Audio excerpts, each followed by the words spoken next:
আসসালামু আলাইকুম ভাই বোনেরা, দেশ বিদেশে যেখান থেকে দেখতেছেন অবশ্যই আমাদের পরিবার থেকে সালাম নেবেন আর অনেক অনেক ভালোবাসা।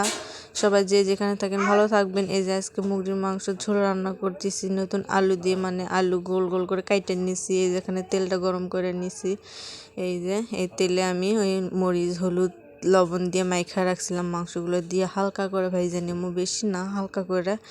আমি এভাবে আপনাদের ভাইয়া প্রায় আমি রান্না করে দিই, সেটাই আপনাদের মাঝে তুলে ধরলাম। মাংস ভেজে নেওয়ার পরে যেখানে মশলাটা কষে নিচ্ছি, পেঁয়াজ লাল লাল করে ভেজে, তার মধ্যে সামান্য জিরা, আদা রসুন বাটা, লবণ, দারচিনি, সাদা এলাচ, কালো এলাচ, লং, গোলমরিচ, তেজপাতা সব কিছু দিয়ে দিছি।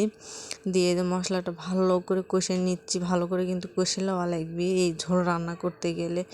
যেহেতু আপনাদের সাথে আমি মশলাটা দেখাইতে পারিনি, কারণ আমি এক হাত দিয়ে ভিডিও করি, এক হাত দিয়ে রান্না বান্না করি, এক হাত দিয়ে আবার জালও ঠেলি। যেহেতু আমরা গ্রামের মানুষ, রান্না বান্না করতে গেলে সব দিকে সামাল দিতে হয়। এই যে মশলাটা কষানোর পর আলুটা দিয়ে আমি কষে নিয়ে এই যে অল্প একটু ঝোল দিয়ে দিলাম। যেহেতু আমি আলুটা আগে সিদ্ধ করে নিব, মাংসটা প্রায় সিদ্ধই হয়ে গেছে, এই জন্য আগে আলু অল্প একটু সিদ্ধ করে নিব। আদায় সিদ্ধ করে নেওয়ার জন্য আমি এই যে ঢাকনা দিয়ে ঢেকে দিলাম।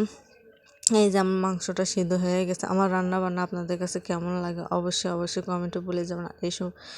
এরকম ভালোবাসা দিয়ে আমাদের পাশে থাকবেন, ভালোবাসা দিয়ে এগিয়ে নিয়ে যাবেন। আমি কখনোই ভাবিনি আপনারা আমাদেরকে এত ভালোবাসা দিবেন। এই যে আমার মাংসটা কষানো হয়ে গেছে, আলুটাও কষানো হয়ে গেছে। কেমন কালার আছে অবশ্যই কমেন্টে বলতে ভুলবেন না কিন্তু।